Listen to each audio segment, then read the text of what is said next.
Portanto, para quem nos está a ver hoje pela sétima vez, o Engenharia em Discussão hoje traz o tema Startup Tecnológico e Agora.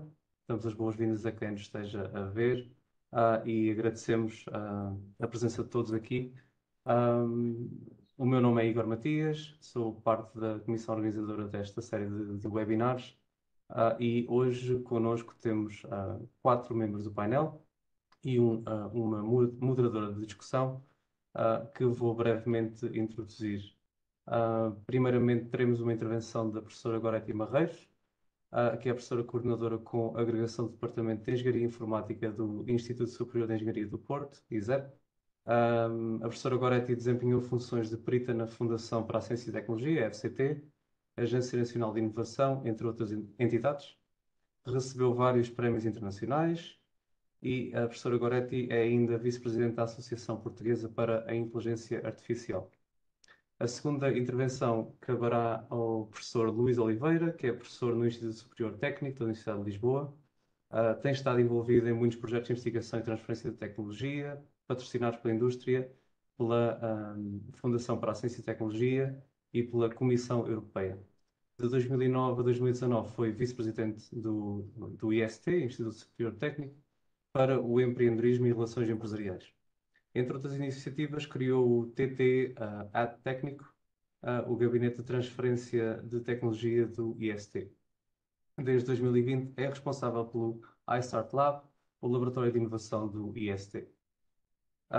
De seguida teremos então o Miguel Amador, diretor de inovação da Compliar, abrindo o caminho para a conformidade regulamentar do software de dispositivos médicos em todo o mundo com ferramentas digitais e inteligência artificial. É diretor da PI Ventures, apoiando empreendimentos de saúde digital para navegar no caminho da inovação. É ainda doutorando em sistemas de bioengenharia no programa MIT Portugal, focado na concepção de novas estratégias regulatórias adaptativas e políticas públicas para aproveitar a inovação tecnológica em saúde, desde terapias celulares até à saúde digital, com melhor utilização dos dados da saúde. E por fim teremos então a intervenção de Ruth Vasco, jornalista e publisher da Mother Media. Iniciou o percurso como jornalista no Jornal Público, foi editora da revista Exame, diretora da revista Ganhar, do Jornal de Negócios e diretora de conteúdos do portal SAP. É coautora e produtora do programa The Next Big Idea, em exibição na SIC Notícias desde 2012. Para moderar a discussão de hoje, teremos a Catarina Reis, vice-presidente do I3S Portugal. E por falar em I3S Portugal, agradeço assim em meu nome e em nome de toda a organização do I3S Portugal a presença dos membros do painel por terem aceito o nosso convite e também a toda a gente que está a assistir a esta sessão do Engenharia em Discussão. Sem mais demoras, vou passar a palavra à Catarina, que irá prosseguir com a sessão. Obrigado. Ora, boa tarde a todos. Creio que me devem ouvir neste momento. É uma daquelas dúvidas que se coloca sempre nestes ambientes virtuais. Obrigada, Igor, por esta apresentação e este magnífico painel. E sem mais delongas, acho que está na altura de entrarmos neste tópico que é startup tecnológica e agora que tantas questões coloca e que tantos obstáculos pode ter, quais são os apoios existentes, que recomendações e oportunidades por quem tem muita experiência na área e, portanto, assim sendo, vou passar a palavra à professora Goretti Marreiros para que possa fazer assim um kick-off a toda esta temática que aqui está em cima da mesa. Creio eu que a professora já consegue apresentar. The floor is yours, mas precisamos de ouvir. Conseguem me ouvir agora? Agora sim, perfeito. Ok, estava aqui. Muito obrigada, Catarina. Obrigada ao I3S Portugal pelo convite para este painel.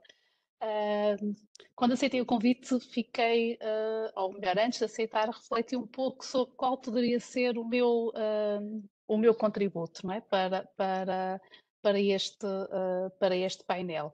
Eu sou diretora do GECAD, que é uma unidade de investigação FCT desde 2004. É uma unidade que atua na área da engenharia eletrotécnica e computadores, não é? Portanto, somos também uma das 13 unidades que compõem o Laboratório Associado de Sistemas Inteligentes.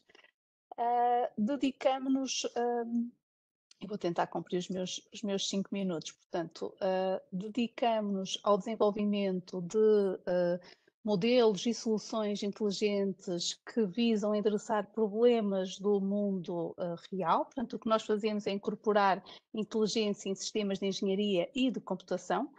Produzimos as nossas contribuições em diferentes áreas de aplicação, desde a energia, a indústria, segurança, turismo. Portanto, temos aqui diferentes áreas de aplicação. E ao pensar no conteúdo deste painel, portanto, eu comecei por refletir na equipa, não é? Portanto, nós temos 25 membros doutorados, não é? Portanto, temos uma equipa de quase 70 investigadores, portanto, em que envolvemos muitos alunos de mestrado e doutoramento. Em termos de investigação, portanto, nós em 2022 tivemos em execução um total de 48 projetos. Temos parcerias com variadíssimas empresas nacionais e estrangeiras. E o que é que isto me fez refletir? Nós não temos no GECAD, por tradição, muitas startups que nascem dos projetos de investigação. Portanto, e o meu desafio também aqui foi tentar perceber um pouco e fazer uma reflexão interna do porquê que porque isto porque é que efetivamente não temos mais startups tecnológicas, uma vez que temos em execução tantos projetos de ID. Em termos de oportunidades, eu acho que todos estamos a par das incubadoras, dos programas de aceleração, de eventos dedicados a startups. Então, o meu exercício foi tentar perceber o que é que pode estar a faltar aos investigadores do GECAD para avançarem para startups. De facto, se calhar é importante criar uma cultura mais de empreendedorismo, não é? Portanto, nós temos os investigadores muito focados em determinadas métricas, não é? Portanto, publicação em jornal, com bons quartis. Portanto, se calhar promover mais uma cultura de empreendedorismo, fornecer também algum treino nessa área. E depois uma questão que preocupa muito os investigadores, e que eu também percebi isso, que é a questão dos direitos de propriedade intelectual, não é? Portanto, mesmo quando estamos a falar em projetos de investigação, portanto, a questão dos acordos de direitos de propriedade intelectual levanta sempre muitas questões, e eu acho que esse que é um dos grandes desafios também ao avanço das startups. E era isto, Catarina, era mesmo só para fazer assim um kick-off rápido da discussão. Obrigada. Ok, muito obrigada. Então agora se calhar passaria a palavra ao professor Luís Oliveira. Olá, boa tarde, muito obrigado pelo convite também.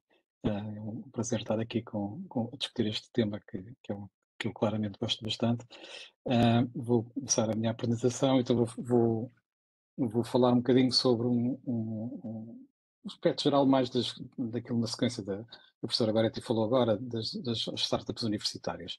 O problema que têm as startups, em geral, é este que está aqui nesta imagem. Portanto, 3 de 4, em cada 4 startups que começam nos Estados Unidos e que são já financiadas por capital de risco, falham. Portanto, isto é, de facto, uma coisa difícil de fazer, não é uma coisa fácil de ser feita.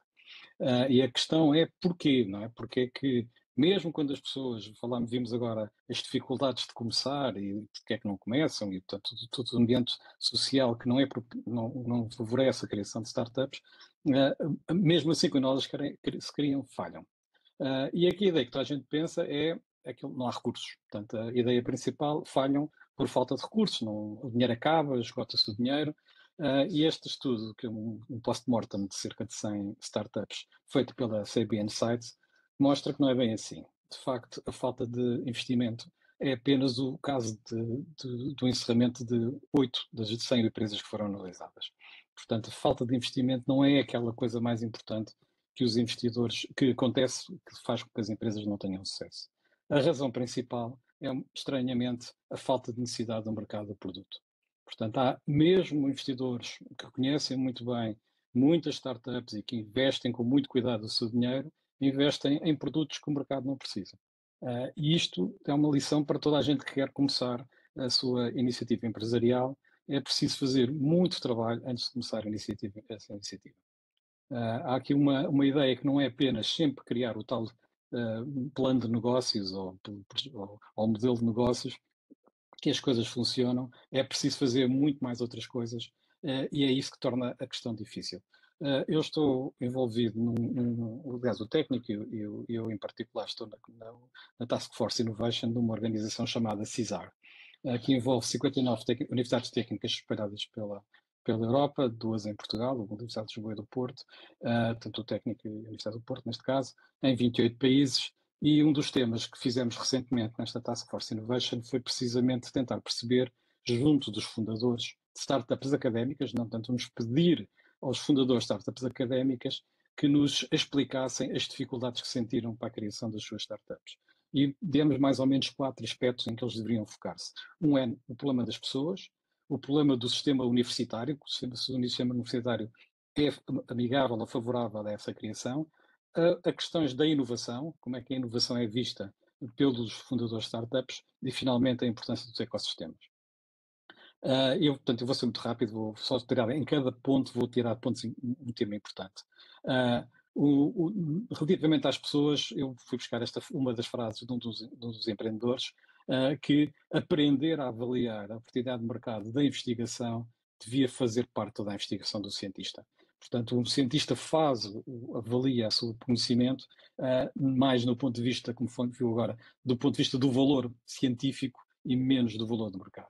E, portanto, a sugestão que alguns fundadores de startups diziam é mudarmos a ideia de desenvolver novos talentos para avançar a investigação, mas para desenvolver novos talentos para avançar a inovação. Não sei se vocês conhecem bem a diferença, eu gosto da definição do professor Salcedo, que me fez aqui há alguns anos, em que dizia que a investigação era pegar em dinheiro e transformar em conhecimento, e a inovação é o processo inverso.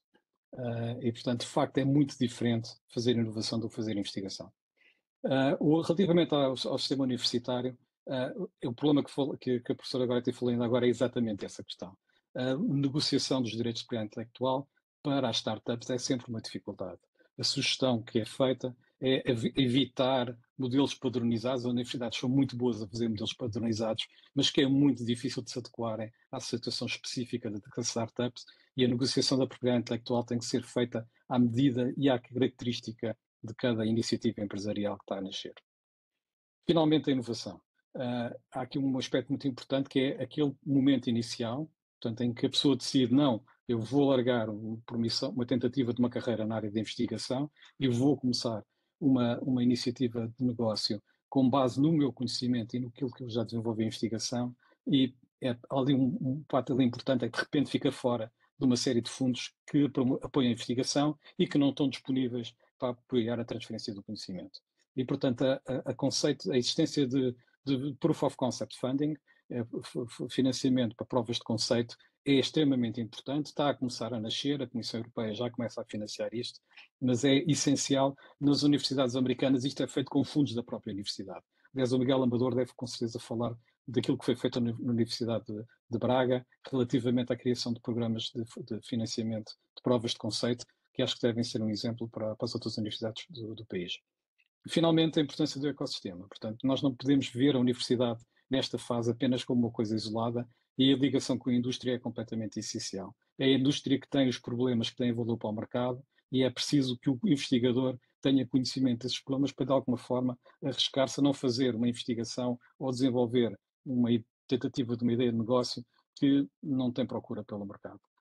E, portanto, explorar a ligação ao ecossistema e criar este ecossistema de inovação. E a criação do ecossistema de inovação é uma obrigação da universidade e a exploração dessas oportunidades é que são essenciais à criação de novas startups. Portanto, em conclusão, há uma série de desafios. Os desafios são a prioridade da investigação sobre a inovação, os modelos rígidos que as universidades têm, que tentam não só apenas para a propriedade intelectual, mas para muitas outras coisas, a necessidade de financiamento para a prova de conceito e, muitas vezes, a dificuldade das universidades em criarem um ecossistema suficientemente rico. Há algumas boas notícias, portanto, há um conjunto de oportunidades, há uma nova geração de empreendedores académicos, há novos docentes universitários com vontade de fazerem suas próprias empresas. Há exemplos de empresas startups com sucesso em Portugal com origem universitária, posso falar rapidamente da Fidzai, mas há muitas outras, e há neste momento novos financiamentos europeus para provas de conceito e venture capital com vontade de apoiar muitas iniciativas iniciais de ideias de negócio. Finalmente, há umas redes de universidades. Neste momento, o técnico está envolvido nesta rede de CISAI, tem mais, o cluster, e em particular a rede europeia Unite, em que temos 7 universidades com as quais vamos trabalhar de forma muito coordenada e uma das aspectos em que vamos trabalhar é ligar os ecossistemas, usar a ligação Unite para ligar os ecossistemas associados a cada universidade. E era isto que eu tinha para vos dizer, espero não ter roubado muito tempo. Muito bom. Muito obrigada. Obrigada pela partilha. Agora passava, sem mais delongas, a palavra ao Miguel Amador. Já estou aqui a partilhar isto. É sempre aqui complicado falar se quer ao professor Luís Carlos Oliveira, porque eu iniciei-me neste mundo exatamente com ele, quando juntei-me ainda no tempo da universidade à criação do TTO, e o desafio que tive em mãos foi pegar num portfólio de 20 patentes do maior inventor que nós tínhamos no técnico. Acho que na altura até era o se calhar o maior inventor em Portugal, em termos de números de patentes, porque se começava a pagar por aquelas patentes e tínhamos de perceber se de facto o mercado estava lá ou não estava lá. E percebemos por muito a validade que tinha cientificamente e até mesmo tecnologicamente, aquilo realmente fazia muito sentido como produto no mercado, mas o mercado não estava preparado para mudar e fazer toda a mudança que é necessária para adotar essa tecnologia. E por isso eu trago-vos aqui um ângulo um bocadinho daquela mais experiência que eu tenho sendo de engenharia biomédica e prosseguindo, trabalhando muito mais em saúde, que vem numa perspectiva mais de às vezes perspectivamos que o mercado que é difícil e que temos de nos adaptar ao mercado, mas às vezes o mercado não está lá. E é um bocadinho esse interesse que me surgiu muito ao nível de quer carreira científica e académica, quer no apoio nesta área da saúde, que é perceber toda a questão de risco do mercado, o timing de mercado, e é um bocadinho isso que eu vos queria aqui falar rapidamente, que é o lançar um desafio de uma startup em saúde, que se calhar estamos aqui a falar de grande parte da investigação que é feita em Portugal na área da saúde e que depois enfrenta aqui um desafio do mercado não estar preparado para estas tecnologias e para estas situações. E eu trago aqui um exemplo específico daquilo que é a saúde digital, que lá está uma evolução que nós temos tido na área da saúde, em que nós passamos daquilo que era o que chamavam a medicina de human touch, não é? O estetoscópio ao ouvido, um, o sentimento, não é, de perceber se havia, por exemplo, um nódulo cancerígeno, eram as mãos do médico, e uma evolução nas últimas décadas para aquilo que nós chamamos lá está, o machine assisted, não é? Uma saúde analógica em que nós expandimos a audição com o estetoscópio, expandimos, por exemplo, a visão com uma ressonância magnética, mas à mesma estamos a ver algo, estamos a expandir aos sentidos humanos. E o grande desafio que nós passamos agora a ter com uma saúde digital, em que estamos a substituir o cérebro das pessoas, e o que significa que começa a ser mais difícil, muitas das vezes, o lado dos médicos perceber o que é que se passa. E quando se deixa de perceber o que é que se passa e como é que as coisas funcionam, passamos a ter aqui maior dificuldade, muitas vezes com tecnologias mais avançadas em serem adotadas, porque mais do que elas funcionarem, é também preciso que as pessoas aceitem, que as adotem, e é um bocadinho este desafio de adoção da tecnologia que é bastante relevante ter em consideração que eu costumo dizer sempre na área da saúde que eu estou a trabalhar com tecnologia bastante aborrecida, coisas que eu já quando estava no técnico durante o mestrado já eram coisas bastante corriqueiras no mundo da investigação, mas que hoje ainda se está a discutir como é que se digitaliza a saúde, como é que se traz algumas tecnologias dessas na área da saúde, e isto é uma lição, que a tecnologia leva tempo a ser adotada. E esse é o grande desafio de muitas das startups que não têm esse tempo. E aprender a lidar com esse tempo é algo que é bastante relevante. Eu gosto muito aqui destes ciclos de hype das tecnologias que mostram muitas vezes como nós vemos nas notícias e estamos, se calhar, muitas vezes na academia a ver que isto agora o futuro vai ser a blockchain, agora o futuro vai ser o photonics. E como muitas destas tecnologias depois passam aqui por uma curva de hype que a certa altura pensamos que isto não vai dar em nada, mas é normalmente eu digo quando eles realmente estão a ser adotadas, estão funcionais, estão a haver esta translação das tecnologias para o mercado, é quando nós deixamos de falar das tecnologias e nem percebemos que elas lá estão por trás. E aqui uma jornada de startups, e foi uma coisa que eu aprendi, lá está, quando estava no técnico, foi que este desafio de há muitas tecnologias que nem estão prontas para o mercado, não é? Ainda têm aqui muito desenvolvimento, no mercado está preparada ainda para elas, e a ideia, e comecei a me interessar mais, não só pela transferência de tecnologia, mas por esta coisa que é a startup, não é? Numa perspectiva que para mim sempre foi de de-risking.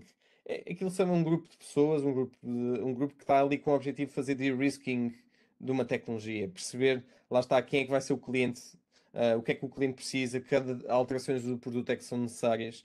Algo que é muito difícil fazer dentro da universidade, mas precisa de alguém que conheça a tecnologia, conheça o mercado. Não peçam um TTO que vos licencie uma patente, isso não acontece tipicamente sem haver, no fundo, um contexto de colaboração, de conhecimento do mercado, de colaborações normalmente que existem. E olhando para a área da saúde, há aqui também uma lógica de criação de valor. E uma startup, no fundo, cria valor por diminuir o risco daquilo que é a tecnologia.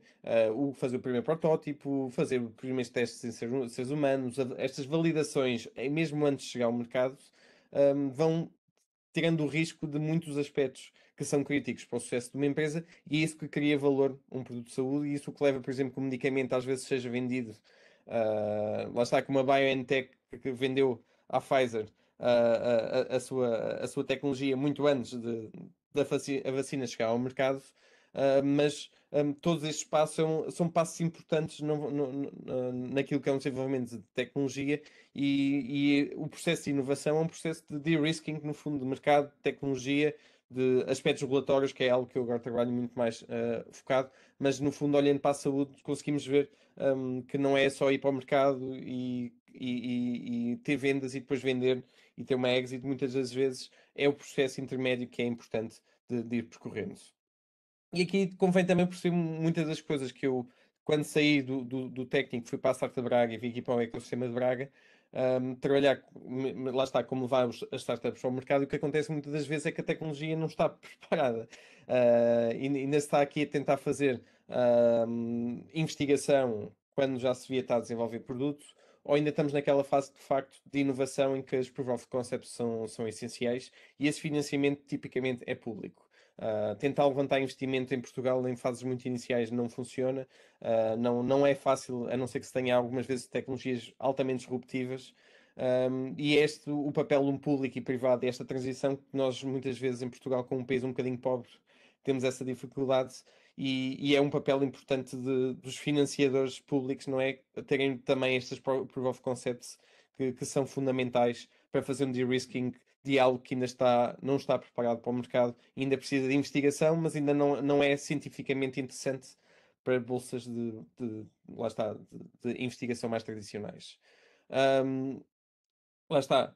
E muitas vezes não basta a investigação per si, há todo um ecossistema que tem de ser criado e há muitas vezes dificuldade, por exemplo, na área da saúde, de ter o ecossistema preparado sequer para testar e validar muito daquilo que está a ser desenvolvido. E e a inovação não pode ser considerada algo sozinho daquele grupo de startups ou de uma universidade sozinha. Lá está, aquilo que o professor Luís Caldas de Oliveira mostrou, como é que nós criamos um ecossistema propício à inovação e como é que criamos muitas vezes a capacidade dos sistemas e no mercado que seja atrativo para a inovação. Eu dou um exemplo muito prático que eu trabalho hoje em dia na área da saúde, que é eu trabalho com muitas apps que desenvolvem tecnologias de diagnóstico, de terapias, usando aplicações médicas, por exemplo, tratamento de depressão com aplicações médicas, que mostram clinicamente serem melhores que os medicamentos, mas o medicamento é comparticipado pelo Estado, uma aplicação não há forma de ser comparticipado. E lá está, muita desta inovação não tem mercado, não porque não há necessidade, mas porque os mecanismos, muitas vezes, de pagamento, de medição, de adoção, não estão lá. E finalmente, lá está, há aqui um grande desafio da inovação, que é que nós estamos a mudar comportamentos, estamos a mudar pessoas, estamos a mudar organizações, e enquanto não houver essa mudança, muitas vezes os resultados não são observados. E isso é o custo gigante de fazer inovação. Não é a tecnologia per si, é como é que nós promovemos essa mudança, e por isso eu recomendo muitas vezes aos empreendedores comecem por algo que já está mudado, que já está perto dessa mudança, aquele mercado nicho em que não é necessário investir tão grande na mudança, para depois começar com esses resultados, começar a convencer mais gente a mudar, e é essa escala de muitas vezes inovação que tem de ser feita, porque a mudança é o essencial. Eu costumo dizer que sou um engenheiro que deixei de fazer engenharia, estou mais ligado às questões da mente humana, não é? Psicológicas, sociológicas, que são mais importantes muitas das vezes na inovação que tudo o resto, e perceber que, no fundo, quando nós estamos aqui a inovar, a tecnologia é uma parte muito pequena do produto, e um modelo de negócio, um produto tem todos os aspectos que são importantes de ter sido em conta a levar para o mercado. E lá está, dicas finais aqui, aspectos fundamentais no início de pensar qual é que é a proposta de valor, quem são os clientes e replicar no fundo essa proposta de valor e perceber que em termos económicos a coisa faz sentido, não é? Não basta dizer, sou 10% mais barato que os outros, porque me custa, neste momento do laboratório, fazer algo 10% mais barato. Há todos os custos que uma pessoa às vezes ignora a lançar um negócio, e isso são aspectos muito importantes para ir para o mercado e conseguir, de certa forma, antes de investir e se calhar gastar o dinheiro público em inovação, perceber se a tese, se o princípio, se o business model está lá e pode ser sustentável, e se o mercado está preparado para esse desenvolvimento. E é um bocadinho estas notas que eu queria deixar nesta discussão. Ok, muito bom, muito obrigada. E agora eu passava a palavra a Ruth Vasco. Vamos pedir só para ligar aí o microfone. É verdade. Olá a todos. Eu decidi não trazer PowerPoint por duas razões. A primeira, porque o que me pareceu importante partilhar convosco é o trabalho que nós fizemos no último ano, que foi uma série dedicada a entrevistar os principais unicórnios portugueses, que são, por natureza, empresas de base tecnológica. Só que daqui resultou um conjunto, a palavra da moda é masterclasses, não é? Agora a gente usa a mesma palavra, mas pronto, no fundo resultou um conteúdo mais extenso que nós usamos no YouTube para poder ultrapassar aquela barreira dos 10 minutos de televisão. E então, esse conteúdo que eu recomendo a quem se interessa por empresas e por startups e por como é que se gerem empresas de base tecnológica, acho que está ali um conteúdo que é bastante útil e precioso e pouco comum, nomeadamente porque nós não falamos muito disto e não partilhamos muito desta maneira, e tivemos, acho que é enorme sorte e enorme privilégio de ter estas pessoas que têm vidas complicadas e agendas difíceis a disponibilizarem, em alguns casos, 5, 6 horas para estarem connosco a fazer quase uma escalpelização de tudo o que fizeram até aqui, o que correu melhor e o que correu pior. Pronto. Eu não trago essa apresentação porque acho que seria injusto, já teria que escolher. Os conteúdos são longos, então preferi fazer uma coisa que me parece que pode ser mais útil à nossa discussão, que é não vou procurar partilhar aqui questões que tenham a ver mais com prototipagem de produtos, como é que se cria dentro das universidades startups de base tecnológica, como é que se cria a tecnologia propriamente dita que pode dar origem a uma startup, porque eu isso acho honestamente, todos vocês sabem muito mais do que eu. Eu vou-me centrar em duas áreas que eu acho que posso ajudar à discussão, uma que tem a ver com aquilo que nestes 11 anos de estarmos a acompanhar startups nos apercebemos que foi as mudanças que foram acontecendo e para onde é que não, pelo menos a visão que eu pessoalmente tenho, para onde é que as coisas estão a ir. E a segunda que é o que é que nós temos ouvido e sobretudo neste último ano com estas startups, alguns highlights que eu acho que podem ser úteis de partilhar. A primeira coisa que tem a ver com estes 11 anos, eu acho que há uma mudança que neste momento se tornou absolutamente pacificada em termos da economia portuguesa, que é, já não se tem que explicar o que é uma startup, as pessoas já sabem o que é uma startup, também já não estamos naquele hype de 2016, que confesso que foi um bocadinho irritante, que era a Mercearia Gourmet também era uma startup, então às duas portuguesas havia aqui uma grande confusão sobre o que é uma startup, e uma startup tem uma definição, pode ter aqui alguma flexibilidade, mas estamos a falar de uma empresa de base tecnológica, que por ser de base tecnológica tem uma capacidade de crescimento relativamente rápida, e também de falhança relativamente rápido, pronto, mas como o conceito de startup acabou por ser uma espécie de chapéu onde se colocou tudo que fossem, eu vou ser generosa e vou dizer novas ideias de negócio, porque na verdade eu acho que isto é um bocadinho diferente disso, acho que passámos ali um momento um bocadinho confuso do ponto de vista daquilo que nós, enquanto país, enquanto economia, devemos esperar, e acho que legitimamente, das nossas startups de base tecnológica, que foi ter tudo no mesmo saco e depois tentar perceber o que é que afinal de contas fazia a diferença, sobretudo porque temos modelos de maturidade completamente diferentes num negócio que pode ser muito inovador, mas não tem base tecnológica, e de um negócio inovador de base tecnológica. Hoje, acho que depois de o momento em que se tinha que explicar o que era uma startup, o momento em que tudo era uma startup, estamos finalmente num ponto que às vezes é o mais interessante. Eu há pouco eu estava a ouvir o Miguel a dizer que, Miguel, agora não sei se foi Miguel, se foi o professor Luís, que quando geralmente uma tecnologia deixa de ser falada, é quando ela já está de facto implementada e já está a gerar negócios e já estão a acontecer coisas. É uma ótima notícia quando isso acontece, porque deixamos de estar a ir atrás dos hypes e daquilo que os malvados dos jornalistas também acham que é importante pôr nas notícias, porque sabemos que as pessoas estão a ler, então, enfim, é aqui um efeito um bocado de contágio, mas passamos a estar efetivamente a olhar para coisas que já estão a funcionar, já estão a acontecer e que já há empresas a trabalhar nelas. E isso, de facto, eu acho que é um momento interessante do ponto de vista do nosso ecossistema de startups, porque acho que estamos a entrar aí. Acho que vamos entrar nos próximos 10 anos, acho que já estamos lá num caminho que já nem é o desconhecimento, já não é o hype, é outra coisa. E esta outra coisa eu acho que tem capacidade para ser bastante melhor. Que desafios é que me parece que neste momento nós enfrentamos? Há um desafio que é bastante comum a todas as startups, e eu vou dar exemplos daquelas que são as que se tornaram mais mediáticas, nomeadamente por serem unicórnios, que é, usando uma frase do caríssimo Hermano José, que no auge da fama dizia que, quando lhe perguntavam como é que era ser famoso, dizia que não é grande coisa quando eu chego ali ao outro lado da fronteira para comprar caramelos, já ninguém sabe quem é que eu sou.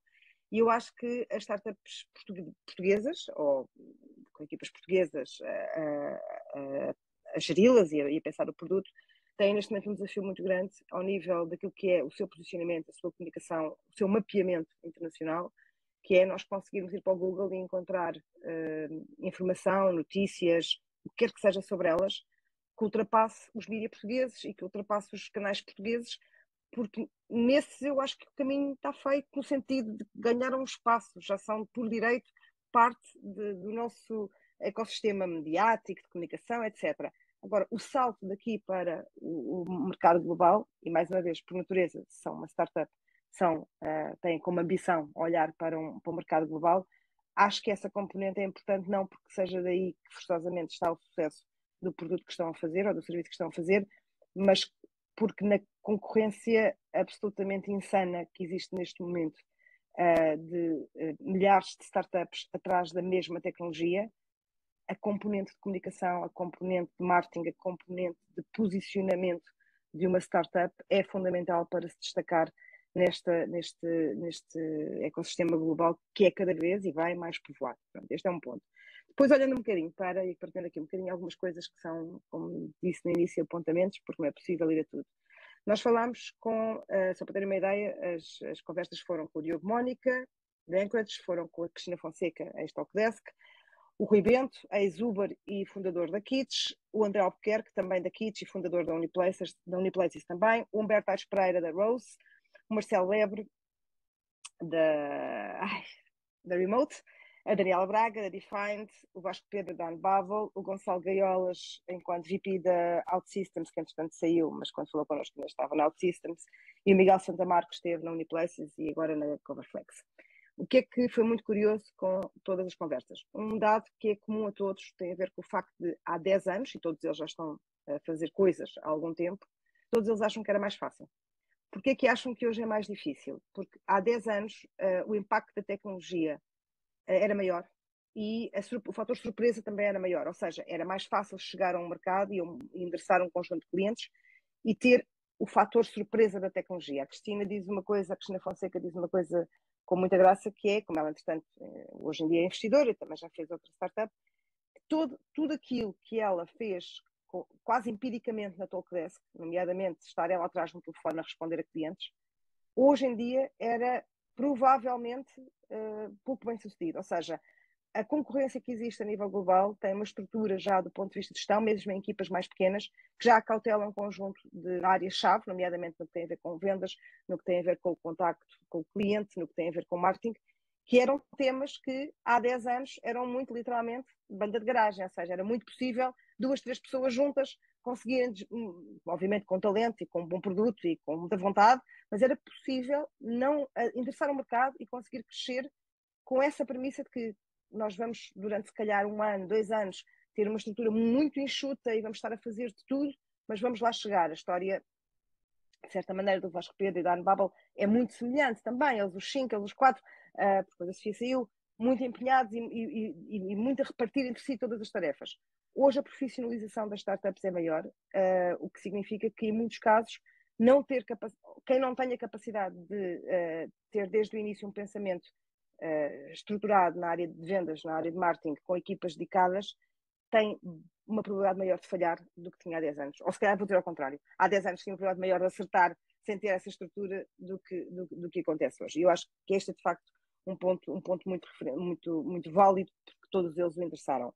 Uma outra coisa que também me pareceu muito relevante é, e certamente todos vocês têm essa experiência, a questão de ir buscar as melhores pessoas, a questão do talento, é hoje um fator absolutamente condicionador para muitas equipas, nomeadamente porque, assim, há uma procura grande pelas áreas tecnológicas, há uma disputa em termos de valores de salários que muitas vezes é impossível acompanhar numa startup e, portanto, toda a criatividade e toda a capacidade de fixar equipas, fixar talento numa lógica de, por um lado, vou usar aqui a expressão do Gonçalo Gaiolas, porque a OutSystems tem muito esta história.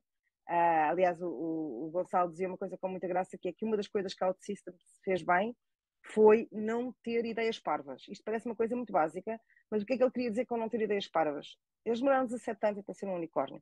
Portanto, eles passaram um processo muito longo, não é habitual, eles são um grande exemplo de resiliência. E um dos exemplos práticos de não ter ideias parvas é não terem tido preocupação a certa altura de ter uma sede incrível, de ter sítios muito cool, muito porreiros, ter as famosas mesas de... Ruth, deixamos de ouvir.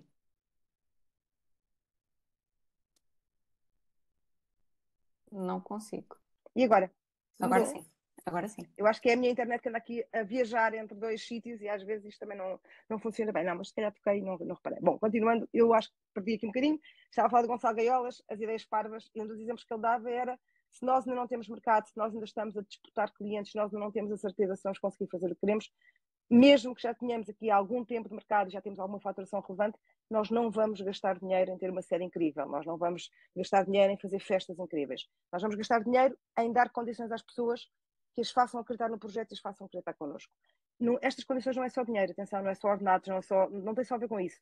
E tem muito a ver com o partilhar muito bem com as pessoas, sobretudo com as equipas originais, ou aquelas equipas que arrancam com os projetos, não deixar perder a ideia do propósito, que é: nós estamos aqui para chegar a algum sítio, não estamos aqui apenas eu não estou a querer reduzir o impacto disto, mas não estamos apenas aqui para fazer vendas e para conseguir aumentar a faturação, nós estamos aqui porque acreditamos que trazemos algo novo e que trazemos um propósito a todos nós que nos vai levar a um outro sítio que para nós é importante profissionalmente. Eu acho que essa é uma parte das startups que se calhar se fala um bocadinho menos do que se devia, que é: há uma componente que é de uma grande mudança cultural, que é pessoas altamente qualificadas querendo trabalhar numa coisa que sentem que de alguma maneira usa o seu conhecimento e usa as suas qualificações para fazer qualquer coisa de melhor. Não é ser naif, mas é fazer qualquer coisa de melhor, tornar o mundo melhor de alguma maneira.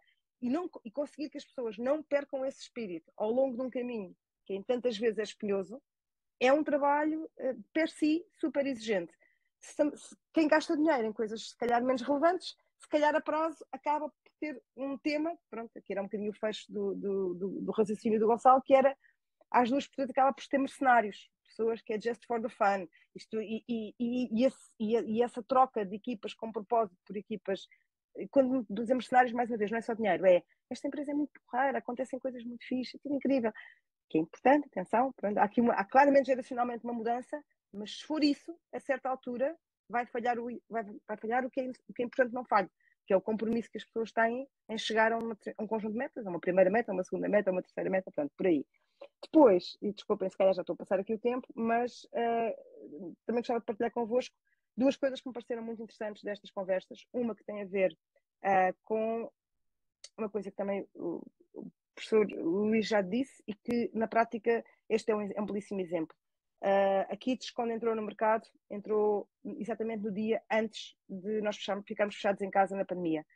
Tudo o que eles estavam a fazer tinha por objetivo uma solução para facilitar a vida aos restaurantes entre o delivery e o serviço no espaço do restaurante, porque queriam separar as águas, ter dark kitchens, como, enfim, outros projetos estavam a fazer, etc. Do dia para a noite, o problema que eles estavam a resolver deixou de existir, porque os restaurantes estavam fechados, estavam vazios. Portanto, já não era um problema de espaço, não era um problema de separar as águas. E eles tiveram que, num fim de semana e pouco, foi 2, 3 dias, tomar uma decisão que é duríssima e que muitas empresas não conseguem fazê-la, que é, nós tínhamos um propósito, era este o produto que nós íamos apresentar porque ia resolver este problema, mas o problema deixou de existir. Em alguns casos, às vezes, é só porque nós achámos que era um problema que afinal não era real, que acontece muitas vezes, mas aqui era, o problema deixou de existir. Temos duas hipóteses, ou temos a capacidade e a agilidade de sermos rápidos a pensar como é que, com aquilo que nós temos, conseguimos endereçar outro problema, ou então morremos, porque não vai ser possível, não vai haver espaço para nós, não sabemos se a pandemia vai nos deixar 1 mês em casa, 3 meses, 2 anos, portanto, nós temos é que conseguir perceber como é que temos um lugar. Eles terem feito isso, permitiu-lhes que a Kits, que entretanto, pronto, foi adquirida pela Glovo, portanto a história depois é outra, mas não morresse naquele fim de semana, porque senão teria acontecido provavelmente, já que não havia maneira de terem um produto que fizesse sentido. E depois, last but not least, porque foi uma história engraçada, o Humberto Aires Pereira da Rose está a tentar fazer um projeto que vocês devem conhecer, que basicamente é insano, não é? Ele está a tentar concorrer com o Excel e com o Google em folhas em spreadsheets, com um modelo que integra outras funcionalidades, que eles consideram que tem espaço no mercado, enfim, tudo mais. E há uma coisa que ele diz que acaba por ser muito, aqui a parte, se quiserem, mais de gestão quase emocional, que é quando se está a fazer uma coisa que é suficientemente difícil, ou é muito difícil, e em muitos casos na tecnologia é exatamente isso, é muito difícil. No caso dele, eu acho que eles estão mesmo a querer uma coisa bastante difícil, bastante ambiciosa, e torcendo para que lhes corra bem, mas é de facto muito difícil. Há ali uma trilogia muito engraçada que ele diz, ou se tem dinheiro, por alguma razão, há dinheiro, portanto pode-se gastar dinheiro, ou se tem uma ideia absolutamente genial que aparece, assim, aparece como os cometas, quer dizer, não é a coisa mais comum, ou então há ali uma dupla, se quiserem, que é fundamental nisto tudo, que é ter-se muita energia e ter-se expertise na área que se está a fazer, ou seja, ele acha que a questão de o dinheiro arranja-se, e já vimos também que, apesar dos financiamentos estarmos todos a passar um momento difícil em termos de investimentos, mas não será por causa disso.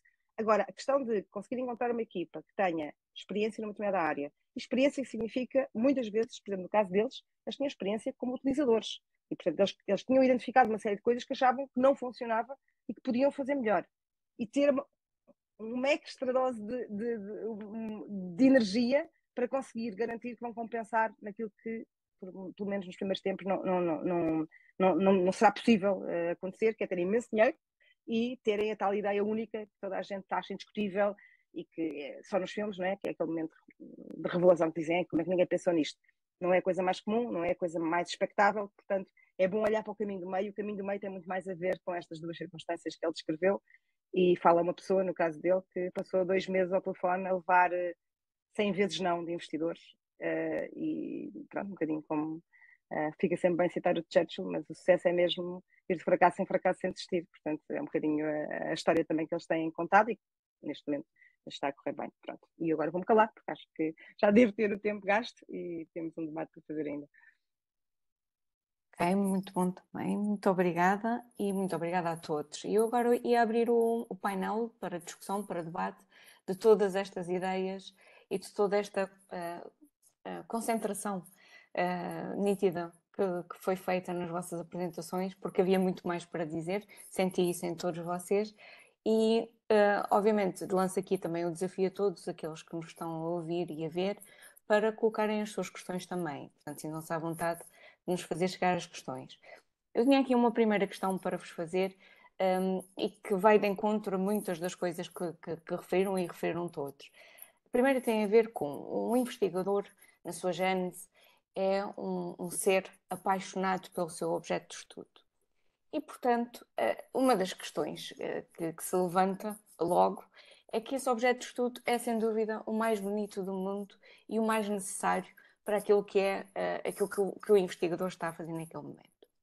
Portanto, será que um dos entraves à passagem de uma startup vindo de um seio académico não poderá estar diretamente também relacionada com o fato de, como aquele objeto de estudo é a minha grande paixão, esta partilha que eu faço e porque as publicações acontecem em relação a este objeto de estudo, mas será que não há um enviesamento muito grande, e eu acho que isto foi aqui mencionado, perante aquilo que são as verdadeiras necessidades do mercado? E que se começava, se calhar, pela professora Goretti, para perguntar se por acaso não sente isso no grupo de investigação. Um pouco. Mas o que eu sinto mais é, de facto, as pessoas estão apaixonadas pelo que estão a fazer e quando ponderam essa possibilidade, existe alguma imaturidade ainda no plano, não é? Portanto, penso que foi o professor Luís que referiu logo no início, não é? Que uma das razões pelas quais a maior 3 em 4 falham, ou a razão principal, é que se calhar o mercado não precisa, não é? Portanto, no caso do GCAD, portanto, nós estamos muito próximos da indústria, não é? Portanto, e desenvolvemos muitos projetos em colaboração com as empresas nacionais e internacionais. No entanto, quando são projetos, portanto, e aí nesses casos são coisas que as empresas precisam de facto, existe uma necessidade. Quando estamos a falar de projetos menos ligados a empresas, por vezes isso acontece, Catarina, e eu sinto isso um bocadinho, por isso daí também a minha intervenção inicial a dizer que era preciso, dentro ou pelo menos da minha unidade de investigação, criar alguma cultura de empreendedorismo, que eu julgo que essa cultura também passa por esse aspecto que referiu. Então agora avançava para o professor Luís. Como é que se Talvez não consegue sei incutir? Eu já fiz ao longo de mais de 10 anos que faço programas de formação para investigadores com o objetivo de incentivar aquilo que nós chamamos a mentalidade inovadora. E aquilo que nós sabemos é que, de facto, eles não gostam apenas só da sua forma, do seu objeto de estudo. Gostam também do método científico. E aquilo que nós atualmente sabemos sobre o que é que conduz a uma startup de sucesso é uma coisa muito parecida com o método científico. Falou-se aqui há bocado, a Ruth falou do que era uma startup. Eu tenho uma definição do que é uma startup, que é aquela, por acaso, usada pelo Steve Blank, que é uma organização que anda à procura de um modelo de negócio. E é procurar um modelo de negócio e portanto, a tal empresa de gourmet já sabe qual é o modelo de negócio, não anda à procura de um modelo de negócio, não é uma startup. Uma startup é alguém que não tem modelo de negócio e tem que encontrar. E isso é muito parecido com resolver um problema científico. É preciso formular hipóteses, é preciso desenvolver experiências para validar se essas hipóteses são válidas ou inválidas. Se forem válidas, é preciso formular novas hipóteses. E se forem válidas, então vamos construir sobre elas. É muitíssimo parecido, os métodos todos que existem de ensino de empreendedorismo são muito parecidos.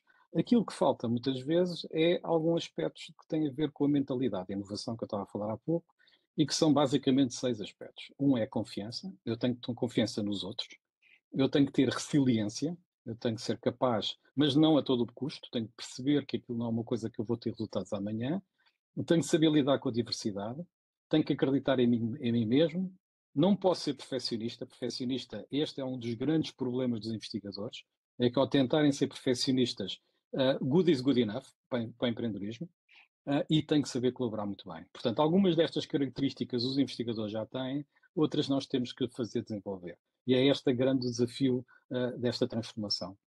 Agora, a metodologia científica e de desenvolvimento de uma ideia de negócio é muito parecida. Já agora um comentário à apresentação da Ruth. Eu tenho, felizmente, em alguns anos mais de avaliar iniciativas de empreendedorismo e, portanto, no Inesco nós passamos já por várias ondas de criação de empresas e, curiosamente, os empreendedores dizem todos o mesmo. Antigamente era muito mais fácil. E, portanto, o que eu acho que há ali uma pequena diferença é que a Cristina Fonseca, quando criou a como é que se chama? A Talkdesk, ela estava, de facto, o não saber, era uma pessoa que, não, aquela ignorância criou-lhe uma vontade de querer fazer, de levar coisas para o mercado, que agora que é mais velha e que olha para isso, pensa que só com outras condições é que consegue fazer isso. Eu felizmente consigo ver noutras pessoas mais novas aquilo que era a Cristina na altura em que era, em 2011, andava a tentar encontrar o primeiro cliente e era interessantíssimo de ver.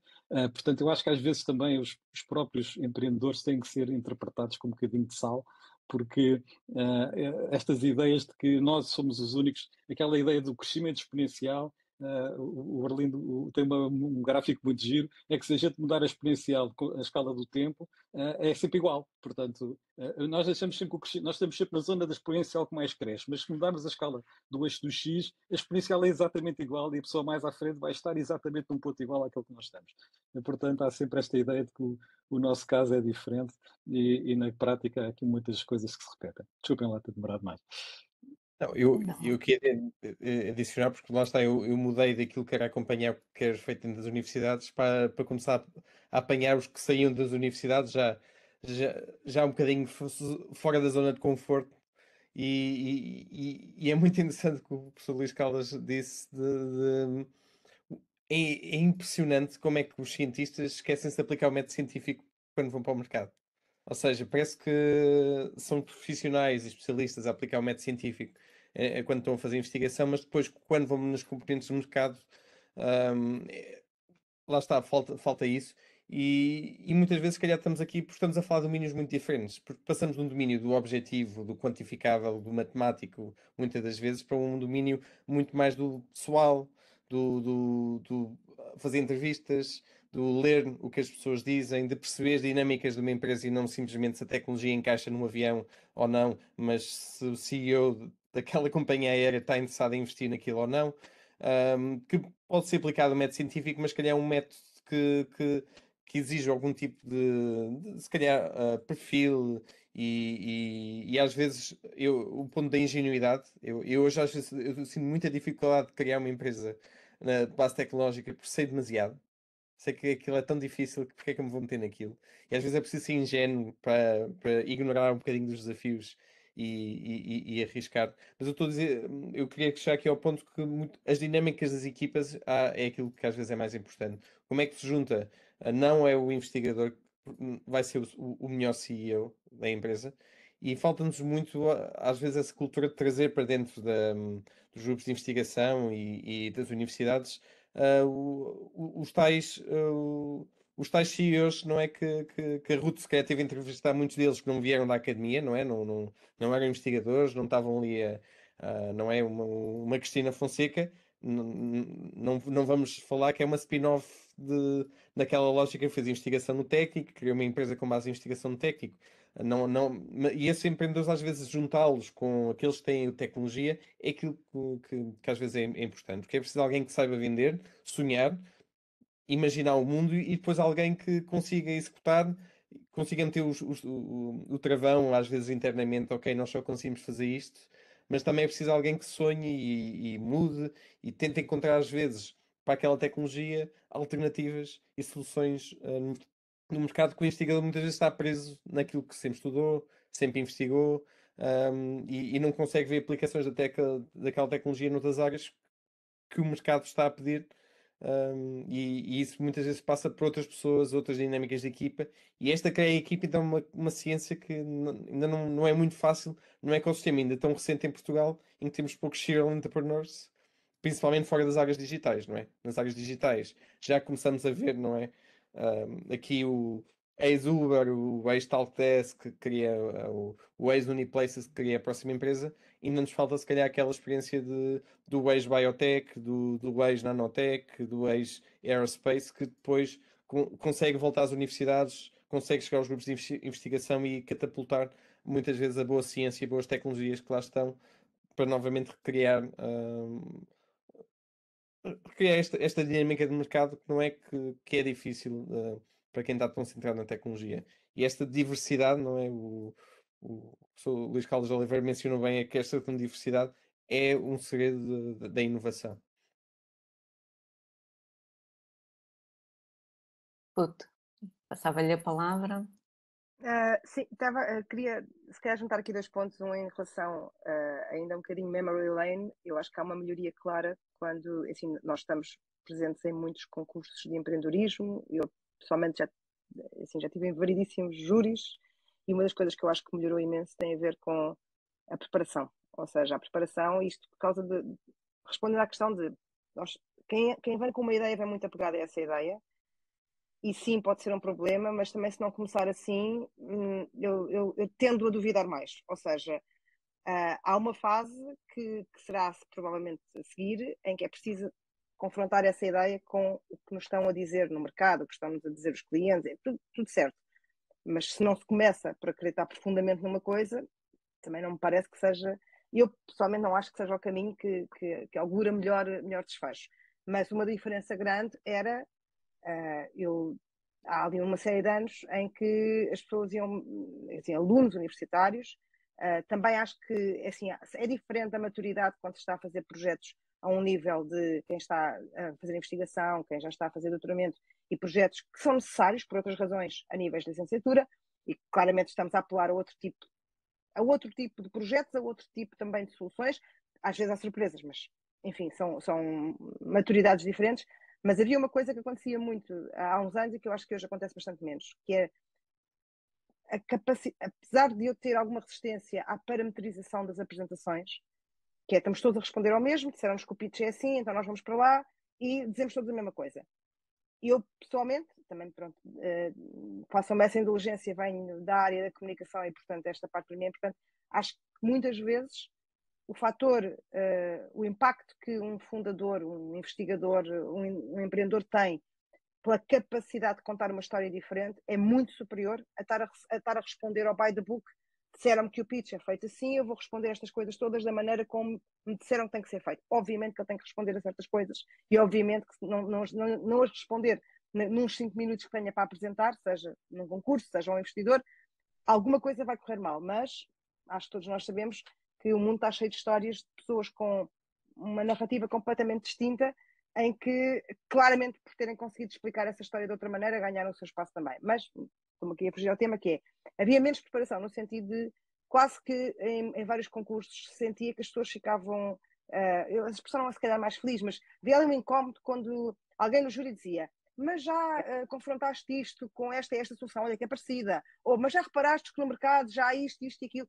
Era ali um desconforto, uma coisa de estão-me a mexer no meu menino, quer dizer, então, a minha vai ser muito melhor, né? A minha claramente que vai ser melhor, os outros já lá estão, mas a minha vai ser muito melhor. Eu hoje sinto que há uma maior preparação, sobretudo para ir estudar o que é que está feito, para ir olhar para o que está feito, e acho que isso é um caminho fundamental para, não perdendo o amor pelo objeto, conseguir dar uma melhor resposta e conseguir fazer melhor.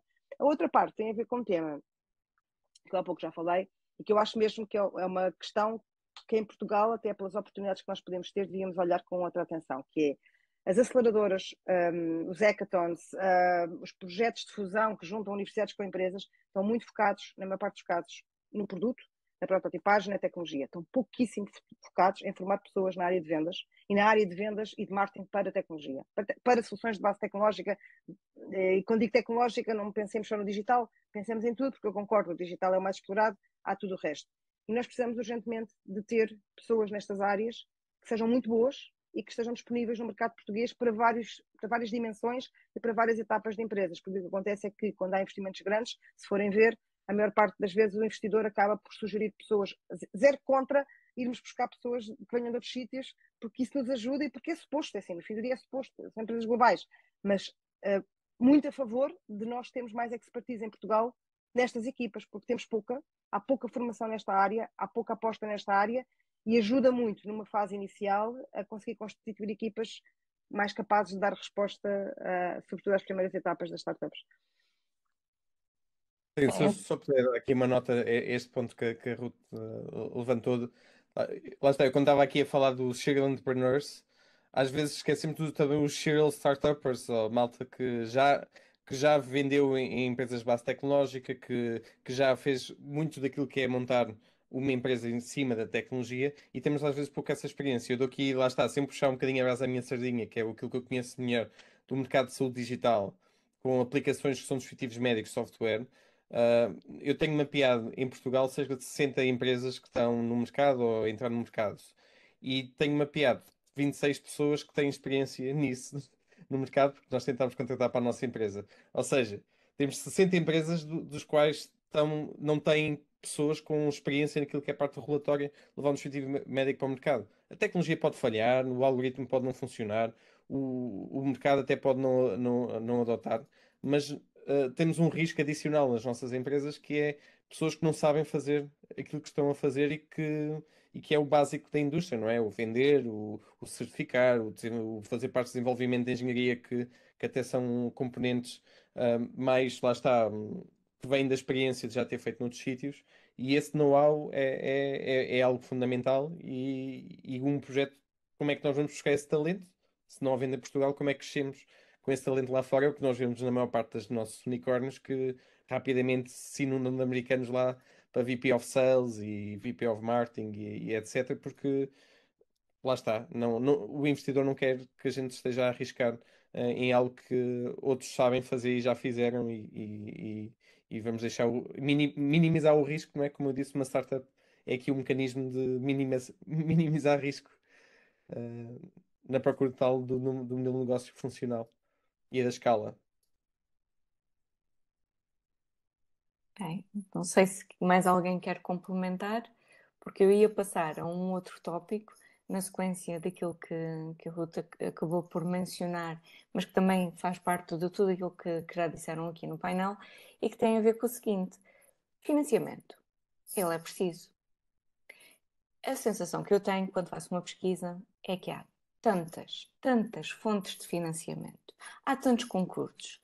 Será que isso não provoca uma grande dispersão naquilo que são as forças do empreendedor ou do investigador empreendedor, de alguém que quer mostrar que sabe fazer? E se calhar começava pelo Miguel, que está aqui mesmo à minha frente. Ou seja, como escolher que batalhas lutar, não é? O financiamento é uma questão bastante pertinente, porque ainda no outro dia nós temos neste momento cerca de 500 milhões em fundos de investimento CIFID que não sabem onde investir em Portugal.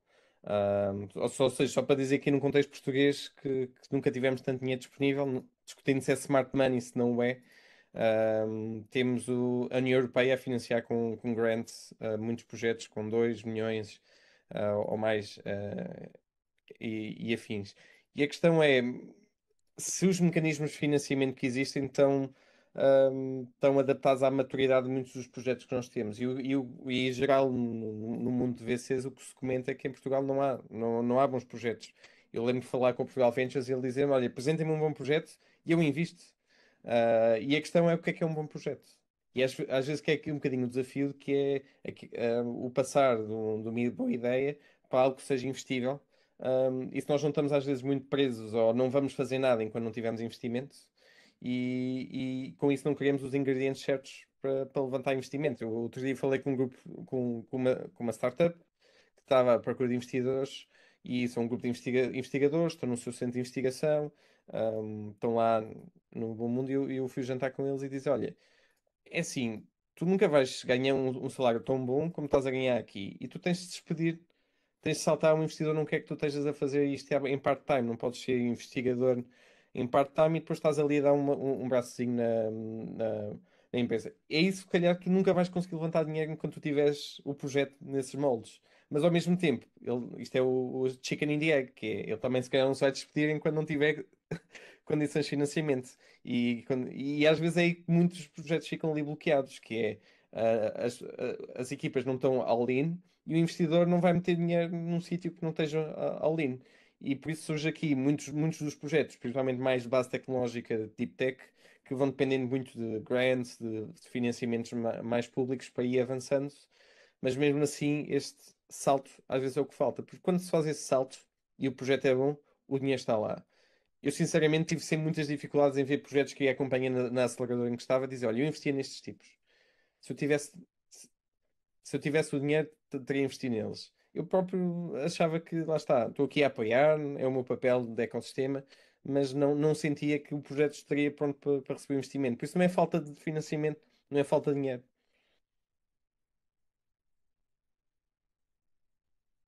Não sei se alguém discorda. Ok, exato. Por acaso, eu ia para que pegava naquele tema, tu falaste do smart e do dumb money. Nós estamos muito habituados ao dumb money. Portanto, já agora, também em relação ao que o Ruth disse, não é? Nós temos aqui um problema que nós somos muito pequeninos ainda neste histórico do empreendedorismo em Portugal, é muito curto. Temos um número relativamente pequeno de empresas que já tiveram sucesso e esses investidores estão agora, esses antigos fundadores, estão agora a mexer-se no mercado e a ser novos investidores. E, portanto, grande parte dos capitais que existem para arranques de novas empresas estão ligadas ao início de empresas, de fundadores que foram investidores, que se tornaram investidores. E isso cá em Portugal ainda não está a acontecer, está a começar. Mas, por outro lado, essas pessoas todas que sabem vender o ambiente de startup, que é completamente diferente do vender no ambiente de empresa, essas pessoas são poucas. Em Portugal não há, porque não há startups insuficientes e, portanto, também não temos. A mesma coisa acontece com o capital. Nós temos para aí 4 fundos capitais de risco mais ou menos decentes. E não vamos ter mais, porque enquanto houver FIDs e outras coisas a despejar dinheiro para cima das startups, os investidores não vão lá pôr dinheiro, não é? Portanto, com um investidor eu tenho que ter um trabalho enorme, chatear-me, a ter que ter um diretor de vendas capaz, tenho que ter uma série de exigências para cumprir aquilo que o investidor quer. Do outro lado, há um tipo a tirar baldes de dinheiro para o mercado e que eu não preciso fazer nada e é só estar com o balde a apanhar o dinheiro, não há incentivo para haver investidores inteligentes no mercado.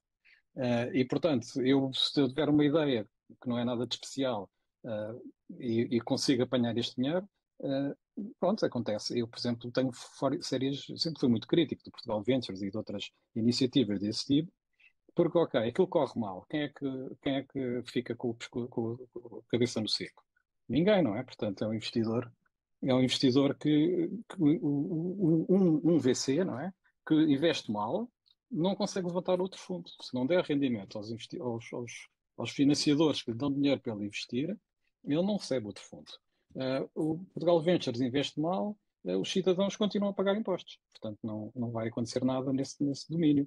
A mesma coisa acontece com os dinheiros da Comissão Europeia. Portanto, só deve haver estes fundos quando há dificuldades no mercado, ou seja, quando o mercado, por isso eu falei na questão do proof of concept, e o Miguel também já confirmou isso. Então, é uma altura muito difícil de fazer investimento. Tecnologias deep tech que precisam de ter validação para subir o TRL em ambiente empresarial, em ambiente industrial, aí é necessário algum investimento. E esse investimento ou é das universidades, ou é dar dinheiro às universidades e façam o melhor que possam com isto, ou tem que ser um deles tipo investimentos públicos. Os mecanismos de avaliação disso é que são terríveis, não é? É muito difícil de eu olhar para um projeto, mesmo o Miguel, que viu muitas empresas a passar lá pela frente, às vezes ninguém diria que se calhar alguma daquelas pode ter sucesso, porque se não soubesse que tivesse sucesso, todos estávamos ricos, não? Se fosse possível antever, era simplesmente a gente pôr dinheiro naquela que a gente sabe antever que vai ter sucesso. Infelizmente, todas as que têm sucesso não se conseguem antever e por isso é que aquilo tem muito rendimento. Portanto, há aqui um misto de, ok, às vezes haver mais bom dinheiro não é bom. Há um livro muito interessante chamado Boulevard of Broken Dreams, de um professor de Harvard, que diz exatamente isso. O dinheiro dump, o dinheiro do Estado, faz mais mal do que bem às empresas.